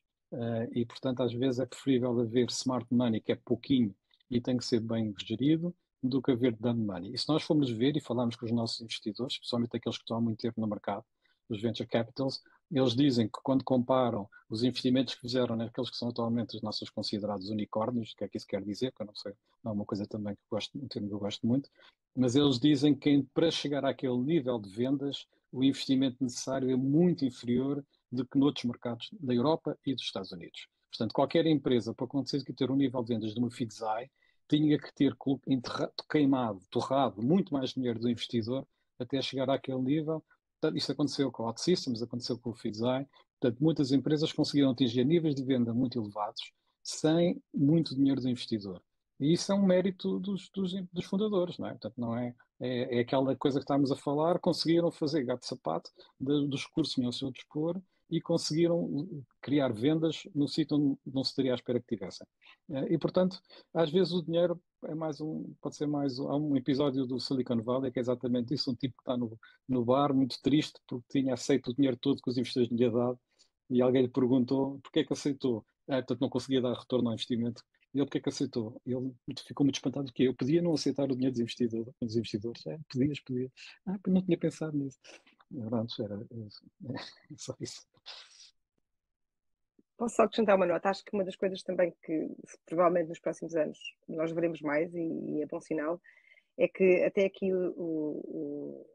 a relação tem sido os investidores a escolherem empresas. Eu acho que cada vez mais as empresas têm que escolher investidores. Ou seja, tem que haver também uma maior preparação para se saber mais sobre os investidores e não só sobre os 4 fundos em Portugal, porque assim as empresas com maior valor vão ao mercado global e falam com investidores em qualquer sítio. E há aqui um trabalho de casa que é mesmo importante, que é saber, o perfil de cada investidor, porque são diferentes e dependendo das áreas, obviamente, há mais vantagens nuns do que noutros, mas também ter tempo. Eu sei que depois isto aqui é tudo fácil de dizer, é tudo difícil de fazer, porque quando se está a fazer uma empresa, quando se está pressionado com uma série de coisas, tudo aquilo que é correto fazer muitas vezes não é só possível, como, por exemplo, ir conversar com empresas que já foram financiadas por esses mesmos investidores e tentar perceber, identificar ali alguns padrões de comportamento, nomeadamente é o tipo de investidor com o qual eu me consigo sentar e consigo trabalhar, é o tipo de investidor que está a olhar para a minha empresa da mesma maneira como eu estou a olhar, ou pelo menos com o caminho que eu consigo ver à frente, e isso tudo são coisas que acabam por, quando nós as conseguimos fazer, e acho que já há quem faça, ainda poucos, mas já há quem faça, também é um sinal de uma maior profissionalização na forma como se usa o dinheiro. Só queria acrescentar que concordo a 100% com o que estão a dizer sobre os fundos públicos, porque com imensa pena o facto é que muitas vezes eu acho que só atrapalharam belíssimos projetos e empresas que tinham imensa capacidade e que só foram, apesar de não saberem, estavam literalmente a ser armadilhadas com o dinheiro que estava a ser colocado à disposição e que fez parecer fácil o que não era fácil. E depois, quando um dia chegou um tempo mais difícil, não tinham capacidade de resposta e em alguns casos com imensa pena, porque eram bons projetos. Aliás, este dinheiro público, eu acho que para mim é aquilo que eu mais condeno na Europa. Nós temos demasiado dinheiro público na Europa versus uma mentalidade mais americana, mais dinheiro privado. Não é que não exista bom dinheiro público nos Estados Unidos, mas se calhar naquele proof of concept que nós falamos onde é preciso e o resto deixa-se com o mercado funcionar. Nós aqui temos situações, e aqui no Deep Tech, não é? Por exemplo, eu acompanho muito o programa do European Innovation Council, em que eu digo, aquele é um jogo que tu tens de ir, não é? Porque se o teu concorrente levanta 2 milhões, ou nem é 2 milhões agora, com investimento 15 milhões de dinheiro público, lá está, tu podes ser muito melhor do que ele, o mercado gostar muito mais da tua solução, mas ele vai ter mais dinheiro do que tu. E aquilo é um dinheiro muito barato, não é? Comparado com aquilo que se consegue ter no mercado de capitais. Mas é lá está, distorce o mercado porque estamos aqui, como o professor Luís Carlos de Oliveira estava a dizer, são ali uns 5 experts que no final do dia, se aquilo dá dinheiro ou não dá dinheiro, ganham mesmo no final do mês por fazer aquelas avaliações e não têm skin on the game a fazer a avaliação e estamos a deturpar muitas vezes o mercado a manter talentos e pessoas presas a ideias que o mercado não valida e não validou, e esse talento é necessário, se calhar, para lançar os outros novos negócios, alimentar as outras startups para crescer. E este fenómeno de destruição de empresas e criação de empresas, principalmente neste mundo das startups, tende de ser mais promovido. E nós temos muitos zombies em Portugal, nos deep techs, empresas que andam de P2020 a P2030 e uma pessoa não sabe muito bem o que é que eles vendem, não é? Até aparecem muitas vezes nas notícias que fizeram um piloto aqui, um piloto ali, mas passado 10 anos, que negócio? Qual é o negócio deles? E andam ali, lá está, porque o dinheiro público vai sustentando projetos e pessoas e os ordenados, mas na prática são talento que podia estar a fazer crescer os outros negócios e os outros projetos com potencial. Só quero acrescentar uma coisa, porque foi uma história engraçada que me contaram a semana passada e que tem a ver com o professor Carlos Oliveira está a falar dos episódios do Silicon Valley e tem muito a ver com isso, mas noutra vertente, que é, e com um caso real, pronto, uma empresa do Porto, que esteve tem 7 meses a negociar com um determinado investidor, due diligence, fez uma série de coisas, e quando chegaram à reta final, eles perceberam que aquilo não lhes ia interessar. E os consultores que estão a trabalhar com essa startup, a certa altura disseram, mas agora tens que aceitar, porque senão o que vai aparecer no mercado é que vocês é que não eram bons, porque se tiveram 7 meses a falar com eles e de repente aquilo não acontece nada e o investidor não entra, como o meio é muito pequeno e toda a gente sabe o que é que está a acontecer, o que vai passar para o mercado é que o erro deve ser vosso, não é deles, porque ninguém diz que não.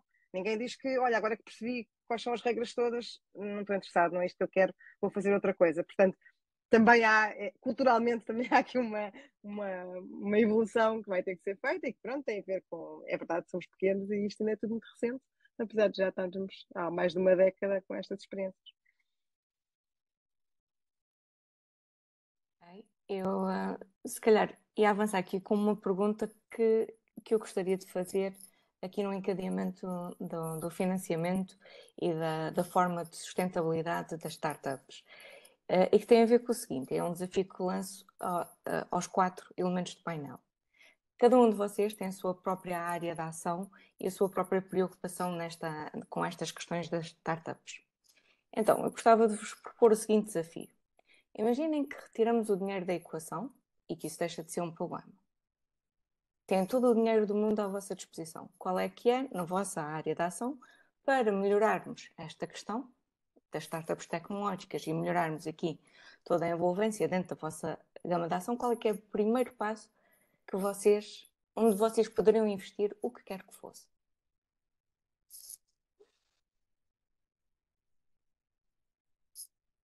Posso começar, se quiser. Como em quase todas as coisas, isto deve ser de formação profissional, começava pela educação. Portanto, o grande problema que nós temos atualmente é uma dificuldade enorme esta questão que eu estou a falar, que é a mentalidade de inovação, tem que ser ensinada e tem que ser ensinada muito cedo no nosso modelo de funcionamento, no nosso modelo escolar, inclusive. Portanto, de facto, os empreendedores, os fundadores pensam de maneira diferente. Nós está estudado, há muita informação sobre isto. Há coisas que nós podemos fazer para fazer com que as pessoas pensem de maneira diferente.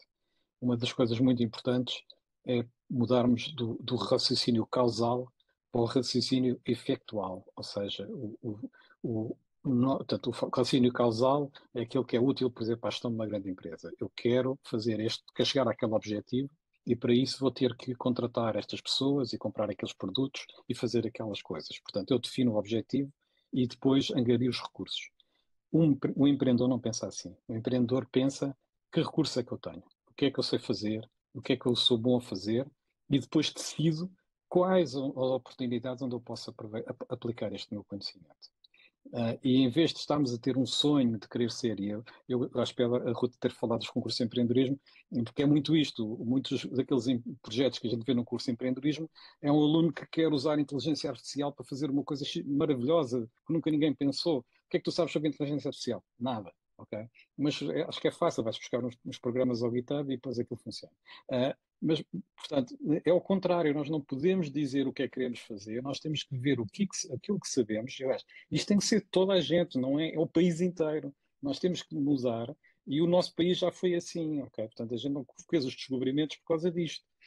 Olhamos para aquilo que temos, não é? É o mar. Epá, não temos outro sítio para ir. Espanha, os gajos dão-nos tem um exército muito poderoso, a única forma é irmos para o mar. E, portanto, nós temos que pensar naquilo que temos e perceber o que é que podemos fazer com aquilo que temos. E temos que ter confiança nos outros. Portanto, a confiança, nós estamos a criar uma educação de falta de confiança no terceiro, no político, na comunicação social, são todos, temos sempre desconfiança de toda a gente.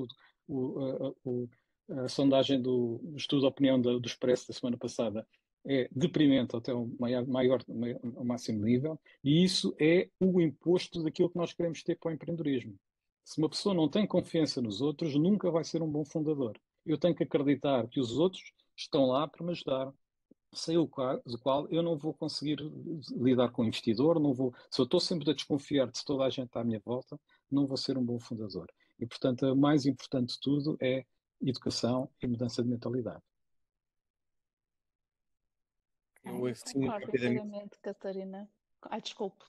Não vai. Estava a dizer que Não, não. concordo inteiramente com o professor Caldas de Oliveira e que, no nosso caso, onde nós já estamos aqui na unidade a trabalhar com pessoas focadas na área, portanto, o que nos falta, julgo eu, é formação para dar o salto, não é? Portanto, e formação muito ao nível do empreendedorismo, as calls, falámos há bocadinho, nós conhecemos muito bem tudo o que é calls no mundo da investigação, mas quando vêm calls para dar o salto, já é aí algum desconhecido, não é? Portanto, porque já nos parece tudo muito semelhante. Portanto, as Portugal Ventures, portanto, já é difícil distinguir, não é? Portanto, acho que a formação a esse nível, portanto, a nível dos investigadores que estão sediados nas unidades de investigação, que era bastante importante. Aqui saltando rapidamente, e não consigo fugir muito deste tema de educação, mas focar aqui na questão, para mim, que é do talento. Uma discussão que nós tivemos na Startup Braga, quando estávamos, após muitos programas de aceleração, pensar, será que eles sucedem por nossa causa ou despite of us? Ou seja, foi coincidência que nós estávamos lá no percurso deles. E aquilo que eu senti que mais dificuldade os projetos tinham é ter acesso ao talento. E é às vezes como lá está. Porque é que não financiamos uma pessoa expert em marketing, nanotecnologia, para passar 3 meses cá em Portugal a trabalhar com uma ou duas empresas nesta área? Não é vir fazer umas mentorias e umas formações, é mesmo estar lá dentro, se calhar de uma startup, estar dentro de um centro de investigação, em que trazer muito, no fundo, este talento que seja capaz de ir mudando mentalidades, expondo o mundo de uma forma mais, lá está, mais acelerada do que o ideal que seria, ok, vamos lá para fora, aprender com quem sabe fazer bem e depois voltamos cá para dentro com estas ideias. Eu lembro que o professor Luís Carlos de Oliveira, quando chegou ao técnico, que o presidente técnico dizia: esta malta aqui com estas ideias americanas, aqui ainda estávamos no início do mundo das startups, com estas ideias assim um bocadinho, isto é americanices. Mas lá está, pessoas que beberam, que aprenderam o que é que tinham de ser feito e trouxeram este know-how para dentro. E acho que se nós pudéssemos acelerar isso em Portugal, porque não conseguimos educar, infelizmente, à velocidade que se calhar que o ecossistema precisa, como é que podemos acelerar a treino de talento? Para cá seria aquilo que eu faria. É muito injusto, eu vou falar no fim. Vocês já disseram todas as coisas importantes. Portanto, eu vou acrescentar aqui só uma nota, que eu acho que é um trabalho, eu, mais uma vez, por formação profissional, olho muito para isso, que é nós temos demasiados espaços com iniciativas públicas, e eu estou a falar eu sei que a Catarina colocou o tema do dinheiro, não é problema nenhum, eu estou a olhar para o dinheiro público e estou a olhar para o dinheiro que, no fundo, é de todos nós, e acho que, no que diz respeito àquilo que Portugal pode vir a ser e deve vir a ser, e que nós todos gostaríamos, acho que é o caminho que ambicionaríamos para todos, acho que era muito importante que o Estado conseguisse, com o dinheiro que usa nas várias iniciativas, trabalhar em duas áreas. Uma é, eu não me levem a mal, zero contra palestras motivacionais, há quem faça, é um negócio, tudo bem, mas eu acho que nós precisaríamos muito de levar, e não é só aos palcos, é dentro das empresas, dentro das universidades, nós precisávamos muito mais de levar pessoas que estão a fazer empresas, não forçosamente startups, estão a fazer empresas, sabem o que é fazer uma empresa e possam partilhar esse conhecimento e possam ajudar outros a perceber o que é que vão ter pela frente, o que é que já fizeram, que soluções é que encontraram. Eu acho que essa partilha é de um valor enorme e que em Portugal existe muito pouco e é muito pouco valorizado, ou seja, toda a gente está à espera de ter alguém no palco que diz se quiseres e se acreditares em ti vai ser possível. Portanto, eu acho que nós precisamos de outra coisa, acho que o caminho é outro, acho que temos que ir por outro sítio. Ou por outra, este sítio vai continuar lá e vai continuar a vender livros, mas eu acho que precisamos de outra coisa. E dentro disto há uma área que tenho especial carinho, que é nós precisamos muito de ajudar quem faz empresas, quem faz investigação, quem desenvolve inovação a comunicar. Eu tenho tido o privilégio de falar com pessoas extraordinárias que têm tempo para maturar, não há outro nome, e que às vezes quando eu estou a falar e que de repente estou a ouvir a conversa, estou a pensar, isto é absolutamente extraordinário, mesmo quando as pessoas não são, e muitas não são, bons comunicadores. E eu acho que conseguir trazer isso cá para fora, conseguir mostrar esse conhecimento, conseguir, atenção, quem faz coisas muito mais difíceis do que isso, com algum apoio, consegue aprender a comunicar também. Não é assim tão complicado. É assim, eu, às vezes, quando nos dizem que coisa incrível, que foi um projeto de comunicação, ninguém está só a ouvidas, não se está a operar ninguém ao cérebro. É uma coisa que se aprende. Obviamente que há pessoas inatamente mais habilitadas no sentido do seu perfil, da sua personalidade, mas há muita coisa, felizmente, que se aprende. Há uma área de comunicação para a ciência, de comunicação para a inovação, comunicação para explicar o que é uma empresa, que eu acho que o trabalho que não foi feito nesses últimos 50 anos era bom que começássemos desde já a fazê-lo, se queremos também ter um outro carinho e não estarmos a desconfiar todos uns dos outros, porque depois também há aqui um tema cultural que é quem faz empresas, obviamente de certeza que fez qualquer coisa de errado, porque ninguém faz empresas só porque sim, porque de certeza que andou ali por caminhos menos próprios, e portanto este seria o meu take nestas coisas do dinheiro disponível.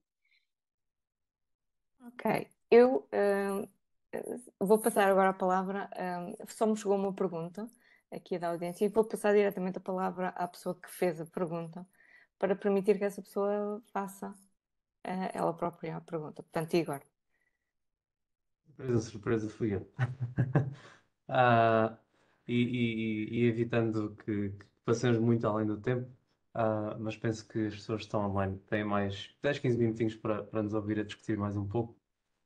Foi uma pergunta que eu já tinha colocado através do chat privado com a Catarina e que, entretanto, quando veio esta última temática de discussão, encaixou perfeitamente, que é, já percebemos aqui que então a formação em áreas de gestão, em estudos de mercados, em gestão de recursos, gestão de ideias e tudo isso é essencial para o mundo das startups e mesmo não só falando de startup, mas sim de companhias já graúdas no seu futuro.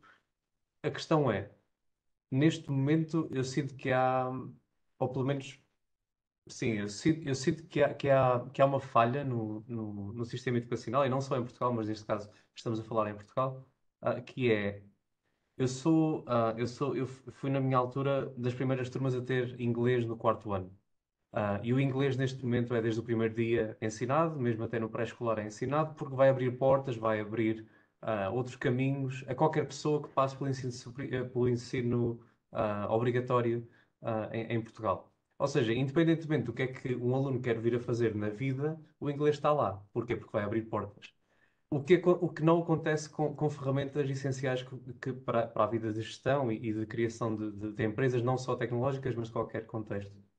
O que se calhar me leva a crer que esta formação inicial de gestão de recursos, gestão de pessoas, gestão de ideias, brainstorming, tudo isso, talvez devia vir um pouco mais cedo na educação em Portugal e nos outros países, porque se o inglês abre portas independentemente da vocação de cada aluno, talvez isto também venha a abrir mais portas e ao mesmo tempo que, digamos, que se seguirmos aqui uma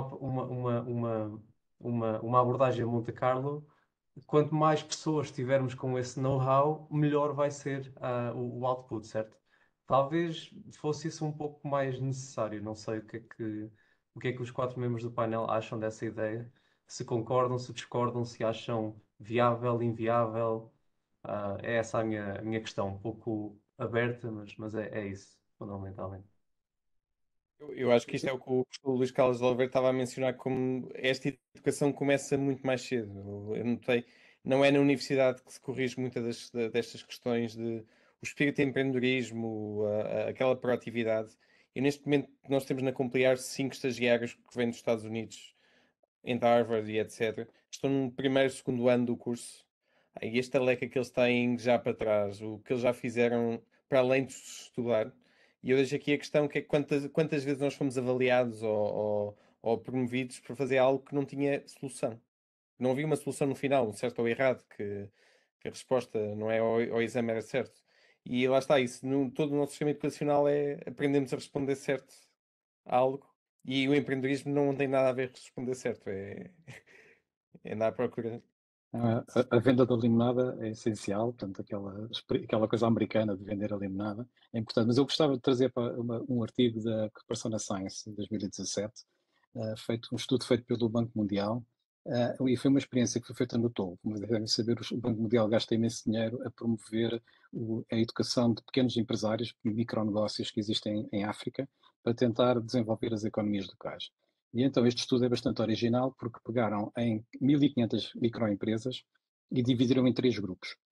Um grupo foi usado como controle, não foi feito qualquer tratamento. Num grupo de 500 empresas foi dado treino tradicional de gestão, ou seja, contabilidade, gestão de recursos humanos, o marketing, essas coisas habitualmente ensinadas em cursos de gestão, e o outro grupo de 500 empresas, microempresas, foi dado aquilo que nós chamamos de formação em empreendedorismo, que é capacitação individual, capacidade de estabelecer objetivos, planeamento, identificar barreiras e saber como ultrapassá-las. Portanto, são coisas de iniciativa individual que nós achamos que é diferente do ensino tradicional da gestão. E o efeito foi que, passado 2 anos, portanto, foi um exercício de 6 meses, logo a seguir logo a seguir ao programa, notou-se uma diferença significativa das equipas que tinham recebido, das tais 500 grupos, que tinham recebido a formação de gestão e de empreendedorismo, mas passado 2 anos, na equipa que tinha recebido a gestão, o efeito desapareceu completamente. Enquanto que nas equipas que tinham recebido formação em empreendedorismo, tinham, em média, um crescimento superior a 10% do volume de negócios que tinham no momento em que tinha terminado a intervenção. E muitos deles já tinham criado uma série de segundas empresas, tinham criado emprego, tudo isto porque a formação, de facto, em empreendedorismo é diferente da formação em gestão. Eu tenho vários amigos meus que são professores de gestão e dizem, por favor, não ensinem gestão no ensino secundário. Mas eu acho que ensinar empreendedorismo no ensino secundário é mesmo importante, que é diferente de ensinar gestão, não é o programa tradicional de gestão. Eu vou só, assim, concordo que faz sentido começar o mais cedo possível, desde que não sejam, desculpem esta acidez, mas empreendedorismo para bebés, coisas que eu já vi. Portanto, vamos tentar também ser aqui um bocadinho racionais, mas acho que faz todo o sentido. Acho que faz sentido, sobretudo, numa lógica também dentro daquilo que eu estava a dizer há pouco. Eu acho que nós temos que, nas próximas gerações, recuperar o que é o papel de uma empresa numa economia, numa sociedade, mais do que uma economia numa sociedade. E acho que isso tem que se ensinar também nas escolas. Ou seja, eu acho que a valorização de se fazer empresas, a valorização de criar, de pegar numa ideia de raiz e montar uma empresa, é algo que deve começar bastante mais cedo. Se todos nós nos lembrarmos, estamos aqui pessoas com idades diferentes, isso não chega. Nas escolas, no ensino até à universidade, e na universidade depende muito das áreas onde se está a estudar, não chega, e portanto há um grande desconhecimento do que é um mundo onde todos nós vivemos rodeados de empresas, e depois alguns de nós fazem empresas, e no caso de uma economia, de um país e de uma sociedade, isso é muito importante para conseguir ter crescimento e para ter desenvolvimento. Eu acho que é mesmo um módulo que faz sentido incluir mais cedo nas escolas. Acho que tem que ser pensado, obviamente, atendendo às várias faixas etárias. Acho que há ali uma faixa etária dos 15 aos 18 que provavelmente terá mais resposta e fará mais sentido, até pelo nível de ensino em questão. E continuo a defender muito aquilo também que eu estava a dizer há pouco, acho que é muito importante ter casos concretos. As histórias concretas são sempre mais interessantes e aprende-se sempre com outros olhos, pelo menos, ou aprende-se com outros olhos. Fica-nos na memória de outra maneira do que apenas a teoria. E o empreendedorismo, na verdade, a parte teórica, se nós pensarmos bem, é verdade, há uma série de coisas que são estruturais, mas o que as torna relevantes também é quando nós percebemos na prática como é que aconteceram. E isso ainda por cima é possível, e é possível com histórias portuguesas. Portanto, não acho que tem que ser só portuguesas também, acho que há muitas boas histórias. Aliás, eu tenho feito algumas sessões com escolas e é muito engraçado porque pronto, nós estamos numa sociedade global e assim os miúdos perguntam imenso pelo Musk, por exemplo, e assim falar do Elon Musk de repente com miúdos de 15 anos é um bocadinho estranho no sentido que sim, obviamente há uma série de coisas que faz sentido contar, mas de repente tantos outros nomes que nos passam pela cabeça e que não chegam muitas vezes, não é? Se não chegam aos adultos, não chegarão às vezes aos mais jovens, ou se calhar até chegam, não sei, se calhar até estão mais antenados, não sei, em alguns casos sim, mas acho que faz todo o sentido e acho que há um programa a desenvolver que algumas escolas já fazem, como vocês todos também sabem, e que já promovem esse tipo de iniciativas, seja de forma regular, seja de forma pontual, mas eu diria que do ponto de vista mais estruturado, em termos de ensino, a componente de empreendedorismo faz-me todo o sentido que seja incluída. Já agora partilhava uma experiência que tivemos no técnico, que foi, tivemos uma ação, temos ainda um programa chamado e-Talks, que é Entrepreneurial Talks, onde trazemos empreendedores e qualquer dia provavelmente o Miguel Amadora vai ser convidado para uma delas. Mas o modelo inicial era convidar uma pessoa, portanto, uma delas foi a Cristina Fonseca, para vir falar sobre a sua experiência, a história e tudo, como é que chegou. E no final perguntei aos alunos qual foi a vossa opinião e tal. Pá, aquilo era fácil. No tempo em que ela começou a fazer, não havia voice-over, havia pouco voice-over IP, não havia centrais telefónicas todas em software, portanto aquilo era fácil fazer. Agora já existe isto tudo, ninguém consegue fazer nada. Então, pá, vou para trazer então aqui um empreendedor ainda numa fase inicial, assim tipo o Miguel e tal, alguma coisa assim, menos bem enjorcada, e então depois perguntava aos alunos, então o que é que vocês acham? Para a semana está falido, e não vale a pena estar a ver. Então, a solução foi, e é o modelo que temos agora neste momento, trazemos duas pessoas. Portanto, trazemos dois, não há moderador, e trazemos uma pessoa com experiência e uma fase inicial. E eles conversam um com o outro, muitas vezes eles nem se conhecem sequer antes de chegarem à sala. E o objetivo é muito interessante porque eles vão cair nas dificuldades que todos têm e que são eternas e que são aquilo que estamos a falar aqui, problemas sociais, portanto, as dificuldades ao empreendimento é restrições da nossa própria consciência, o medo, o risco, uma série de coisas que são humanas e que são os pais e as famílias que dizem, tu és maluco, vai, mas é trabalhar e arranja um emprego como deve ser, não te ponhas com essas maluquices e outras coisas desse estilo, que são de facto os obstáculos ao empreendedorismo. E isso não tem a ver com a tecnologia, não tem a ver com mais nada. E portanto, só quando trazemos estes dois é que a gente percebe que aquilo que é comum a todos é precisamente estas dificuldades sociais e muitas vezes culturais que a nossa sociedade impõe, como esta questão de ser pecado, ser rico, não é? Que é uma coisa que é muito, muito católico, e que de facto não acontece nos países que são protestantes, em que a pessoa é obrigada a dar valor à riqueza que tem. Portanto, ser rico não é mau, desde que a pessoa foi-lhe dado aquele talento e ele tem que usar aquele talento para qualquer coisa. Mas nós cá temos esta ideia de que é pecado, e provavelmente se fez é porque cometeu algum pecado para ser rico. Mas pronto, temos que de facto criar isto, mudar isto. E às vezes falar das falhas é interessante. Eu lembro quando eu tive uma cadeira de empreendedorismo no técnico, em que um dos convidados foi um ex-aluno do técnico, tinha uma empresa que vendia uma estrutura metálica, tinha uma patente de uma estrutura metálica, o professor Luís Carlos Oliveira deve conhecer, eu não me estou a lembrar dos pormenores todos, mas foi fantástico porque a história dele foi do género: olha, fiz este negócio, pá, este negócio terrível, isto sabia que estava a ser roubado, mas tinha de pagar a ordenado nos próximos meses e aquilo deu-me o dinheiro para sobreviver mais uns 3 meses. E comecei, mas ainda mantive parte do negócio para vender para o outro lado.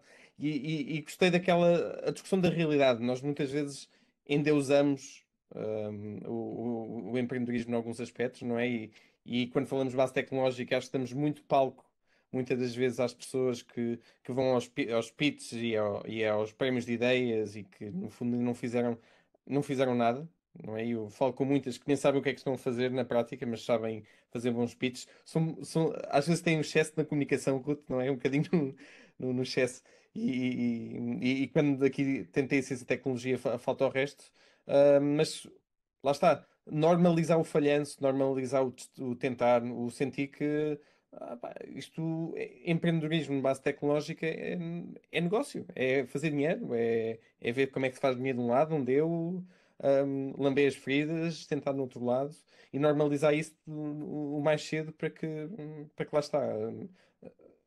As pessoas percebam que a maior parte das pessoas vão falhar, a maior parte das vezes vão falhar, e se nós falarmos dos casos de sucesso, a maior parte deles falharam muitas vezes antes das histórias que nós conhecemos. O Elon Musk, não é? Fala-se muito, vai ser os falhanços que ele teve até chegar ao PayPal, não é? E é um bom exemplo. E como é que ele esteve para falhar grande, não é, com os últimos, com Teslas e afins, e que a história podia ser diferente.